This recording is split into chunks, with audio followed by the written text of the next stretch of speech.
మరణానంతరం కూడా ఎలా సహాయం చేయవచ్చునో నీడీ పీపుల్కి సూర్యనారాయణ గారి దృష్టాంతం తెలియజేస్తుంది. ఏ మహనీయుడి పేరుతో ధర్మనిధిని ఏర్పాటు చేసి అవసరంలో ఉన్న వాళ్ళకి సహాయం చేసే అవకాశం ఆయన చిరంజీవులు కనిపించారో ఆ మహనీయుడి స్మృతికి మనసారా అంజలి ఘటిస్తున్నాను. మేము వచ్చే ముందు వేద పండితులు చదువుతూ నా కర్మణ నా ప్రజయ ధనేన త్యాగే నైకే అమృతత్వ మానసు అన్నారు. సాధారణంగా యతివందనంలో చెప్పేటువంటి మాటలని మరి మేమేమో ఆ స్థితి లేదు. కనీసం అందులో ఉన్నటువంటి ధర్మ సూక్ష్మాన్ని పాటించే యోగ్యత కూడా లేకపోయింది అని నాకు వచ్చినప్పుడు అనిపించింది. త్యాగేనైకి ఏం త్యాగం చేశాము? అమృతత్వం కోరుకుంటాం, ఏం త్యాగం చేస్తాము? ఏమీ లేదు.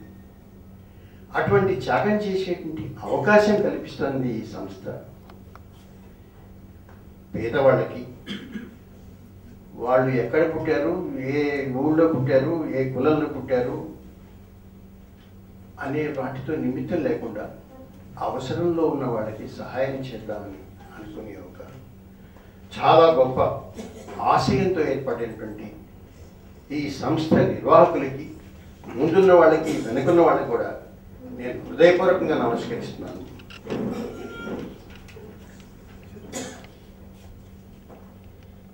అటువంటి ప్రయత్నం గతం నేను చాలా కాలం బట్టి చూస్తున్నాను. ఎన్నైనా మాటలు చెప్పవచ్చు, ఆచరణలో ఏం జరుగుతుంది, పేదరికంలో ఎవరెవరు ఉన్నారు, ఎవరు పేదరికంలో ఉండి ఎలా బాధపడుతున్నారు అని ఆలోచన చేసినటువంటి వాళ్ళు, ఓట్లతో సంబంధం లేకుండా ఆలోచన చేసిన వాళ్ళు చాలా తక్కువ మంది. అట్లా ఎవరు ఆలోచన చేసినా వాళ్ళకి చేతులెత్తి నమస్కరించాలనిపిస్తుంది నాకు. నిజంగా ఈ సంస్థలో అటువంటి వాళ్ళు ఉన్నారు. నేను వాళ్ళకి మరొకసారి చాలా హృదయపూర్వకంగా నమస్కారాలు తెలియజేస్తున్నాను. నన్ను పరిచయం చేయడం గురించి అన్నారు. ఎందుకండి పరిచయం చేయడం, ఏం అవసరం ఉంది? నేనే చెప్పుకుంటానండి అన్నాను. 75 సంవత్సరాల వయస్సు, 80 కేజీల బరువు, 5 అడుగుల 8 అంగుళాల పొడుగు. ఇంట్లో ఏది తగ్గించుకోలేదు నేను. బరువు తగ్గట్లేదు, వయస్సు నా చేతుల్లో లేదు, పొడుగు అంతకంటే నా చేతుల్లో లేదు. ఏది తగ్గించుకోలేక నాన్న అవస్థపడుతున్నాం. ఏం చేస్తున్నారో కాస్త తెలుసుకున్నాం అని అనిపించి, ఈ వయస్సులో వృద్ధాప్యంలో మేము కోరుకుంటేది ఇది. నేను చేయలేని పని ఇతరులు చేస్తుంటే చూసి సంతోషిస్తాం, విని సంతోషిస్తాం. ఒక మంచి కార్యక్రమం జరుగుతుంది. వేదవ్యాస పేరుతో ఏర్పడిందంటే ఏ వేదవ్యాస అండి అని అడిగాను నేను. అంటే నాకు మావాడు ఉండేవాడు ఫ్యాన్ మిత్రుడు. ఒకవేళ అటువంటిదేమో అని అనుకొని,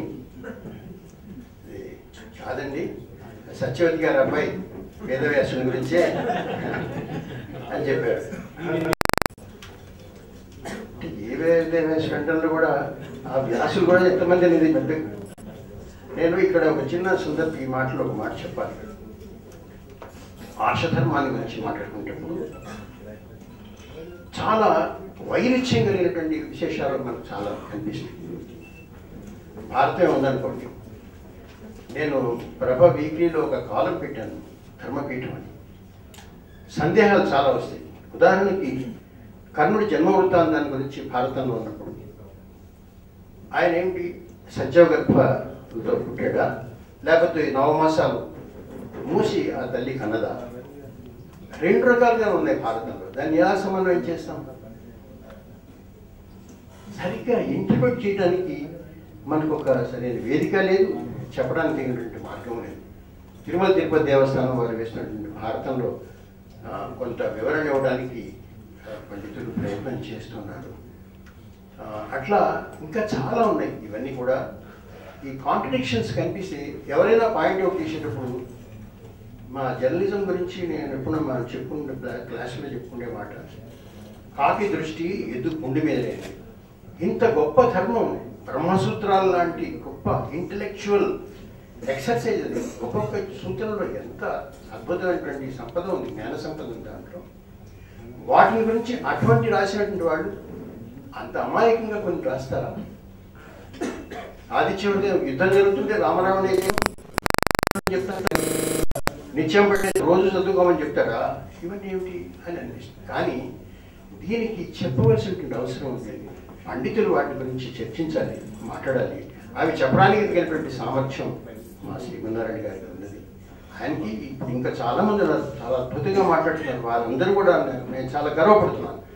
నేను జీవించి ఉండగా అటువంటి వాళ్ళని గొప్పగా ఉపన్యాసకులు నేను చూసేటువంటి సంతృప్తి నాకు, గర్వం నాకు కలుగుతుంది. చాలా సంతోషం. ఇవాళ ఈ సభకి నేను పిలిచినటువంటి మాననీయులకి కృతజ్ఞత తెలియజేస్తూ సెలవు తీసుకుంటాను. నమస్కారం.